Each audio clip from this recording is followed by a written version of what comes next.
السلام علیکم ورحمۃ اللہ وبرکاتہ۔ جی ہاں میرے عزیزو، ہم آپ کے سامنے ایک بہت خاص اہم ویڈیو لے کر کے حاضر ہوئے ہیں۔ ویڈیو کو پلے کرنے سے پہلے میں آپ کو ایک بات بتاؤں، آپ اگر ہمارے چینل پر پہلی مرتبہ تشریف لائے تو چینل کو ضرور سبسکرائب کریں۔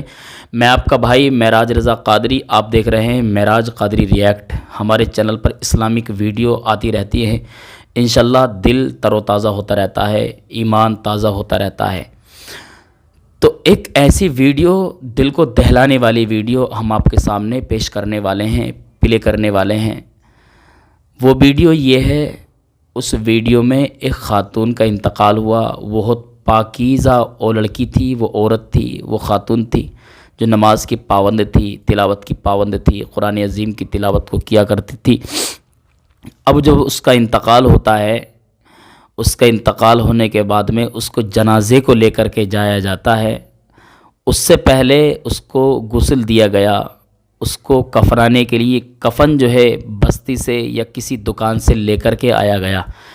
پہلی مرتبہ جب کفن اس کو پہنانے کے لیے اس کی جسم پر رکھا گیا، اس کو پہنانے لگے تو کفن پھٹ گیا۔ اللہ اکبر! دیکھیے وہ کس طرح کی ویڈیو ہے اور کس طرح اس لڑکی پر عذاب نازل ہوتا ہے۔ ویڈیو کو دیکھیے، بالکل بھی اسکپ مت کرنا ورنہ آپ کو بات سمجھ میں نہیں آئے گی۔ ہم آپ کے سامنے ویڈیو پلے کرتے ہیں، سنیے۔ بغداد شہر میں ایک حافظ قرآن لڑکی تھی، مگر جب اس لڑکی کی موت ہوئی اور لوگ دفن کرنے کے لیے اسے کفن پہنانے لگے، مگر حیرانی کی بات یہ تھی کہ اس کے کفن پہناتے ہی بار بار پھٹ جاتی اور آگ لگ جاتی۔ کافی وقت ایسا ہی چلتا رہا، اسے کفن پہناتا مگر فوراً کفن پھٹ جاتی یا تو آگ لگ جاتی۔ آخر میں سبھی محلے والے مجبوراً بغیر کفن لڑکی کو دفنانے لگے۔ اس سے بھی حیرانی کی بات یہ تھی کہ اس کی قبر جہاں بھی کھودتا وہیں پانی بھرا ہوا تھا، حالانکہ قبرستان خشک علاقے میں تھا، یعنی قبرستان میں پانی آنے کا کوئی ذریعہ نہیں تھا۔ محلے والے یہ سب دیکھ کر محلے کے قابل عالم دن کو بلایا، مگر جب اس مولوی نے لڑکی کو ہاتھ لگایا تو سب کے پاؤں تلے سے زمین نکل گئی۔ آخر مولوی نے اسے لڑکی میں کیا دیکھ لیا، چلیے پوری کہانی جانتے ہیں۔ پوری کہانی جاننے کے لیے ہمارے ساتھ آخر تک رہے۔ یہ کہانی اس حافظ قرآن لڑکی کی سہیلی کچھ اس طرح بیان کرتی ہے کہ ہمارے محلے کی یہ سب سے زیادہ نیک اور پاک کردار لڑکی تھی، جس کا نام فضا تھا۔ وہ لڑکی اتنی زیادہ نیک تھی کہ جب ہمارے محلے میں کوئی بھی عورت اس دنیا سے چلی جاتی تو وہ لوگ فضا کو اپنے پاس بلاتے اور کہتے کہ میت کے کان میں اذان دے دو، شاید اس کی اگلی منزل آسان ہو جائے، اور لوگ فضا سے مغفرت کی دعا کرواتے تھے۔ فضا میری بہت اچھی دوست بھی تھی اور کزن بھی، اور ہم لوگ اوپر نیچے کے مکانوں میں رہتے تھے۔ لیکن آج جب وہ خود اس دنیا سے چلی گئی تو اس کے ساتھ کیا ہو رہا تھا، یہ دیکھ کر دل خون کے آنسو رو رہا تھا۔ یہ واقعہ ہمارے پورے محلے کا ایسا واقعہ تھا جو آج بھی بچے بچے کی زبان پر رہتا ہے، لیکن جب اس کی حقیقت سامنے آئی تو سب محلے والوں کے سر شرم سے جھک گئے، اور فضا آج بھی ہم سب کے لیے ایک سوال بن کر رہ گئی۔ وہ کہتے ہیں نہ کہ دو بہنیں ہمیشہ ایک جیسی ہی نہیں ہوتی۔ فضا کی ایک بہن سلمہ بھی تھی جو بالکل بھی اس جیسی نہیں تھی، اپنی بہن سے بہت جلتی تھی، اس لیے اپنی خود کی بہن ہونے کے باوجود بھی وہ ہمیشہ مجھے ہی اپنی بہن کا درجہ دیتی ہے۔ میرا نام فاطمہ ہے، میں بھی فضا کی عمر کی ہی ہوں۔ فضا میری بہت اچھی دوست تھی، ہم لوگ ایک ہی بلڈنگ میں رہتے تھے جس میں اوپر نیچے 4 گھر تھے۔ ہم لوگ اوپر والے گھر میں رہتے تھے اور وہ نیچے والے گھر میں رہتے تھے، اور سائڈ پر بھی کچھ لوگ رہتے تھے۔ ایک طرح سے دیکھا جائے تو یہ پورا گھر ایک ہی گھر مانا جاتا تھا، لیکن یہاں پر 4 فیملی رہتی تھی۔ ہمارے گھر میں ایک چھوٹا سا راستہ بھی تھا جسے ہم نے بند نہیں کیا تھا، وہاں سے ہم لوگ ایک دوسرے کے گھر آنا جانا کر لیتے تھے۔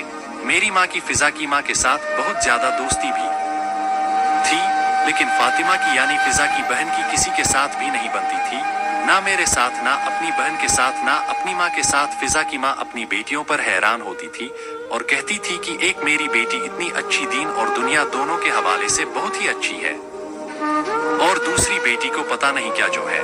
میری ماں سمجھاتی تھی کہ وہ بھی وقت کے ساتھ ٹھیک ہو جائے گی۔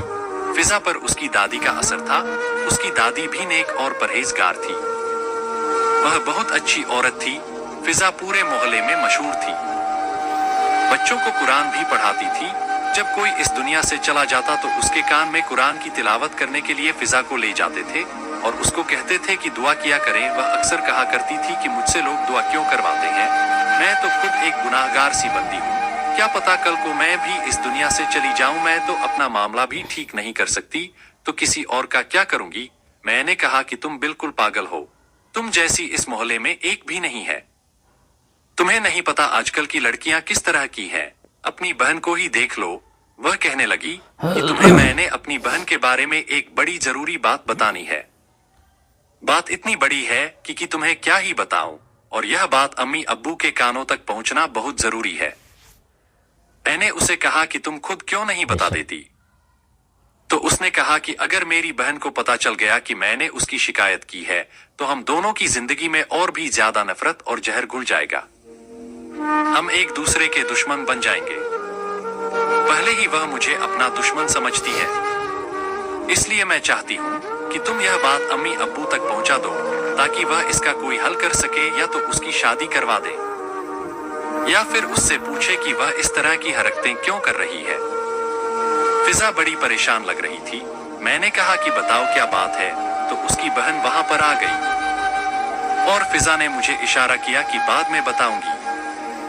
मगर इसी दौरान मैं और मेरे घर वाले 2 दिन के लिए गांव जा रहे थे। मैंने कहा था जब मैं वापस आऊंगी तो फिर आराम से मुझे बता देना, लेकिन जब हम दूसरे दिन वापस आए और अभी रास्ते में ही थे, अपने घर की तरफ आ रहे थे, तो हमें बहुत ही शदीद किस्म का जलजला महसूस हुआ। हम लोग रास्ते में थे, इसलिए हमें इतना पता नहीं चला। बस वाले ने गाड़ी एक तरफ रोक दी और वह बहुत ही खुला सा रास्ता था, इसलिए अंदाजा नहीं हुआ कि जलजले की शिद्दत कितनी ज्यादा थी। लेकिन जब घर आए तो यह देखते कदमों तले से जमीन निकल गई कि जलजला बहुत तेज था और हमारा बिल्डिंग बहुत ही ज्यादा हिलने की वजह से कमरे की छत गिरी हुई थी, जिसकी वजह से उसके नीचे बना हुआ कमरा बिल्कुल टूट के गिर गया था, लेकिन बाकी घर सही सलामत खड़ा था। अब हमारे दिल में यही दुआ थी कि कुछ बुरा ना हो, लेकिन बुरा हो चुका था। इस कमरे में फिजा रहती थी और वह इस दुनिया से जा चुकी थी। उसके माँ और बाप की हालत बहुत बुरी थी। उनकी जवान बेटी इस दुनिया में नहीं रही, और वह भी एक हादसे में, जिसके नतीजे में उसे इस दुनिया से जाना पड़ा। यह कोई छोटी बात नहीं थी। मेरे लिए तो ऐसा ही था कि जैसे मेरी अपनी बहन ही आज इस दुनिया में ना रही। अजीब सी भगदड़ सी मच गई थी कि वह इस दुनिया से जा चुकी थी। हम लोग बहुत ही ज्यादा हैरान भी थे और परेशान भी, और हमें पता था कि हादसा हुआ है और हादसे में तो कुछ भी हो सकता है। मगर फिजा इस दुनिया से जा चुकी थी। उसके माँ बाप की हालत भी कुछ अजीब सी थी। उसकी माँ बेहोश हो गई, बेशक, और ऐसा लगा कि जैसे गहरी बेहोशी में चली गई। अब वह अस्पताल में पड़ी थी और उसका बाप बाकी मामलात संभाल रहा था। इन लोगों को एक घर में ले गए जो हमारे मोहल्ले का सबसे बड़ा घर था, और वह लोग भी फिजा को बहुत पसंद करते थे। उनका एक बहुत बड़ा सहन भी था। सोचा कि वहीं पर आखिरी रस्में अदा हो जाएंगी, जैसे कि गुस्ल देना, मैयत को दफनाने के लिए तैयार करना, और फिर वहीं से जनाजा ले जाएंगे, क्योंकि इन लोगों का घर तो टूट चुका था। लेकिन अभी यहाँ पर क्या होने वाला था, यह हम सब सोच भी नहीं सकते थे। फिजा के चेहरे को ढांपना उसकी एक वजह बताई जा रही थी। कहा जा रहा था कि फिजा ने खुद कही था कि मेरी मैयत को कोई भी ना देखे। वह आखिरी वक्त में भी पर्दे में रहना चाहती थी। वह हमेशा पर्दा करती थी। वैसे तो उसका कोई भाई नहीं था, इसलिए घर में तो नॉर्मल तरीके से ही रहती थी, लेकिन बाहर निकलती तो पर्दे के सारे वसूल पूरे करती थी।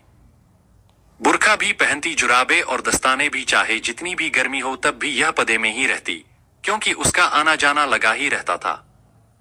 एक तो इस कम उम्र जवान लड़की जो एक हादसे के नतीजे में इस दुनिया से चली गई, अल्लाह अकबर, अल्लाह। और दूसरी इतनी मशहूर पूरे मोहल्ले की सबसे नेक और प्यारी लड़की, इसलिए हर कोई उसके जनाजे में शामिल भी होना चाहता था, और सब औरतें मैयत पर आना चाहती थी।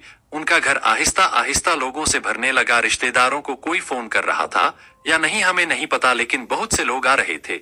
मैं भी लोगों की खातिर में लगी थी। कोई दूर से आता, उसको पानी पिलाते, चाय पिलाते। लेकिन अब मैयत को गुस्ल देने का वक्त हो गया था। मैयत को गुस्ल देने के लिए फिजा की एक खाला आगे बढ़ी। उन्होंने कहा कि बाकी कोई भी नहीं आएगा। यह भी फिजा की आखिरी वसीयत थी। मैं तो इस बात पर हैरान हो रही थी कि जो शख्स एक हादसे की सूरत में इस दुनिया से गया है, वह भी इतनी कम उम्र में इसको वसीयत करने की मोहलत कब मिली कि उसने जाते जाते ऐसी वसीयत की कि यह ना किया जाए, वो ना किया जाए। खैर, मैं तो यह सोच रही थी कि मैं इससे आखिरी दफा ठीक से मिल भी ना पाई। मैंने तो उसे 2-3 दिन पहले देखा था। मैं अपने रिश्तेदारों के घर गई हुई थी और वापस आई तो यह सब कुछ हो चुका था। मैं उसकी दोस्त थी और बहन जैसी भी थी। मुझे आगे बढ़ना चाहिए था, लेकिन सलमा भी कहीं दिखाई नहीं दे रही थी। सबने पूछा कि सलमा कहाँ है, तो उन्होंने कहा कि उसकी माँ बेहोश हो गई है, तो सलमा अस्पताल में है, क्योंकि उन्होंने कहा है कि अस्पताल में भी तो किसी का होना जरूरी है। यह बात भी ठीक थी, उसकी माँ को अस्पताल में अकेला तो नहीं छोड़ सकते थे। पता नहीं उनकी हालत कैसी थी। मयत चारपाई पर पड़ी थी। जब कफन पहनाने लगे तो उसकी खाला ने चीखें मारना शुरू कर दी और कुछ औरतों को अंदर बुला लिया। मैं भी अंदर चली गई। उसने कहा कि यह देखो क्या हो रहा है। हमने जब सामने का मंजर देखा तो हम हैरान रह गए। कफन तो फटा हुआ था। हमने कहा कि आजकल के लोगों का कोई दीन ईमान नहीं है। फटा हुआ कफन दे दिया, क्योंकि अब कफन भी कौन से सस्ते रह गए हैं। इसने कहा कि नहीं, कफन फटा हुआ नहीं था, अभी अभी फट गया है। उसकी खाला ऐसी बात बिला उझा तो नहीं कर सकती थी। आखिर खाला भी माँ की तरह ही होती है। वह बहुत परेशान भी थी, रो भी रही थी। उसने कहा कि कफन पहनाने लगे हैं तो कफन फट गया है। यह बात हमें कुछ अजीब लगी। हमने कहा कि नहीं, वह पहले से ही फटा होगा, या फिर तुमने ठीक से पकड़ा नहीं होगा। कपड़ा कमजोर होगा। लेकिन कपड़ा ठीक लग रहा था। कफन का कपड़ा काफी भारी और मोटा होता है। खैर, दूसरा कफन मंगवा लिया गया और हम लोग बाहर आ गए। लेकिन थोड़ी देर के बाद फिर से उसके चिल्लाने की आवाज आई। वो फिर से चीखने लगी। हमने कहा कि अब क्या हो गया है, लेकिन इससे पहले कि वह कुछ बताती, हम लोगों को पहले ही सामने का मंजर दिखाई दे दिया था। कफन को आग लग चुकी थी। कफन एक साइड से जल चुका था और ऐसा जल गया था कि अब उसको पहनाया नहीं जा सकता था। उसने कहा कि मैं कफन पहना रही थी, मगर कफन जल गया। अब उसकी खाला की हालत बहुत बुरी थी। उसको सांस चढ़ी हुई थी। ऐसा लगता था उसका ब्लड प्रेशर लो हो गया या फिर हाई हो गया। वह बहुत डरी हुई नजर आ रही थी, लेकिन चूंकि वह वहां पर अकेली थी, इसलिए हो सकता है कि उससे कोई गलती हुई हो, लेकिन आसपास कहीं कोई माचिस भी नहीं पड़ी थी। दरअसल यह बात इस तरह से भी अजीब थी कि इतनी नेक लड़की के साथ ऐसा कैसे हो सकता था कि पहले उसका कफन फट जाए और फिर उसका कफन जल जाए। यह तो बड़ी अजीब सी बात थी, क्योंकि फिजा तो पूरे मोहल्ले में अपने नेक किरदार और नेक सीरत की वजह से मशहूर थी। फिर ऐसा कैसे हो सकता था। उसकी खाला की तबीयत भी खराब हो गई। इतनी खराब हो गई कि उसने कहा कि मुझसे अब यह सब कुछ नहीं होगा। आखिर में मेरी माँ आगे बढ़ी और फिजा की एक चाची भी हमारे साथ लगी। उसने कहा कि मैं भी मदद करती हूँ। मुझे फिजा ने इसके चाची के बारे में पहले ही बताया था। उसने कहा था कि यह अच्छी खातून नहीं है, मेरे बारे में उल्टी बातें करती है, अपने बेटे का रिश्ता मांगती है, लेकिन उसका बेटा शराबी है, इसलिए मेरे बाप ने इनकार किया हुआ है। मगर फिलहाल उसकी चाची, वह तो बहुत ही परेशान लग रही थी। खैर, हमने फिर से कफन मंगवाया, क्योंकि बहुत देर हो रही थी। वक्त गुजरता जा रहा था। बार बार कफन मंगवा रहे थे। मैयत को कफन पहनाने में कितना वक्त लगता है, लेकिन यहाँ पर तो वक्त गुजरता ही चला जा रहा था। फिर से कफन मंगवाया गया और इस दफा मैंने जो मंजर देखा, मैं हैरान रह गई। मैंने अपनी आंखों से देखा कि कफन फिर से फट गया। एक तरफ से मैंने कपड़ा हटाया तो वह बिल्कुल ठीक था। जब उसे दूसरी तरफ से हाथ में पकड़ा तो मैं हैरान रह गई। वह बुरी तरीके से फटा हुआ था। अभी भी हमारे साथ उसकी चाची खड़ी थी। हो सकता था यह सब कुछ उसकी चाची ने किया हो, उसे मरने के बाद बदनाम करना चाहती हो, लेकिन बार बार यही सब कुछ हो रहा था। हम लोगों ने सूरतें पढ़नी शुरू कर दी, अल्लाह का नाम लेना शुरू कर दिया कि अगर कोई अजाब है तो वह खत्म हो जाए, पर ऐसा भी नहीं हो रहा था। मामला अब समझ से बाहर जा रहा था। कोई ना कोई अजीब बात जरूर थी। फिजा के साथ ऐसा क्यों हो रहा था? पहले उसकी नादानी, फिर उसकी मौत, और अब यह तरह तरह के तमाशे। मगर इस तरह के मामले बहुत ही कम सुनने और देखने में आते हैं। कोई कितना भी गुनाहगार क्यों ना हो, उसके साथ इस तरह के मामलात तो नहीं होते हैं। यह तो दफन के बाद के मामलात होते हैं। दफनाने के बाद में पता चलता है कि उनके साथ क्या होना है और क्या नहीं। इस तरह की बातें तो कम ही सुनने को मिलती हैं कि मैयत के साथ पहले से ही यह सब कुछ होना शुरू हो जाए। जब मैं बहुत छोटी थी तो मुझे मेरी दादी ने एक बात बताई थी। उसने कहा था कि बेटा जब कोई इस दुनिया से चला जाता है ना तो उसको पता नहीं चलता कि वह मर चुका है, वह वहीं पर फिर रहा होता है, अपने सारे रिश्तेदारों को, अपनों को रोते हुए, बिलखते हुए, परेशान होते हुए सबको देखता है। परेशान होते हुए देखकर वह परेशान हो रहा होता है। वह बार बार उनके पास आता है और कहता है क्यों रो रहे हो, क्यों रो रहे हो, क्या हो गया है, मेरी तरफ देखते क्यों नहीं, मेरी आवाज क्यों नहीं सुनते। वो उनको पकड़ने की कोशिश करता है पर उन्हें पकड़ नहीं पाता। यह सब कुछ मुर्दे पर बहुत ज्यादा सख्त होता है, इसलिए कहते हैं कि जल्दी जल्दी दफना देना चाहिए। और जैसे ही हम लोग मैयत को दफना देते हैं और मिट्टी डाल के चले जाते हैं तब उसको पता चल जाता है कि वह इस दुनिया से चला गया है। अगर ऐसा था तो उस वक्त फिजा भी यहीं कहीं आसपास थी, यानी कि उसकी रूह भी यह सब कुछ देख रही थी। काश के वो बोलकर यह सब जवाब दे सकती कि ऐसा क्यों हो रहा था, क्योंकि अब सब लोग इस नतीजे पर पहुंच गए थे और लोग आपस में बातें करने लगे कि फिजा कोई नेक लड़की नहीं थी, कुछ ना कुछ जरूर ऐसा करती थी जिसकी वजह से अब उसके साथ यह सब कुछ हो रहा था और वह सबके लिए इबरत का निशान बनती जा रही थी।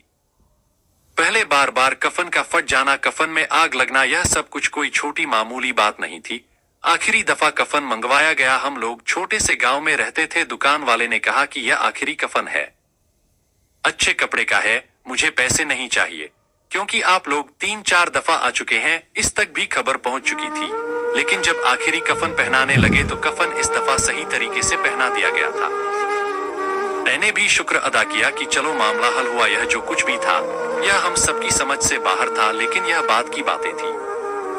लेकिन जैसे ही मेरी माँ ने मुझे कहा कि जरा बाहर आवाज दे कि मैयत तैयार है और जनाजे के लिए ले जाया जाए, मगर जैसे ही हमने पलट कर देखा तो कफन फिर फट चुका था और इतना फट चुका था कि इस तरह से मैयत को बाहर नहीं भेज सकते थे।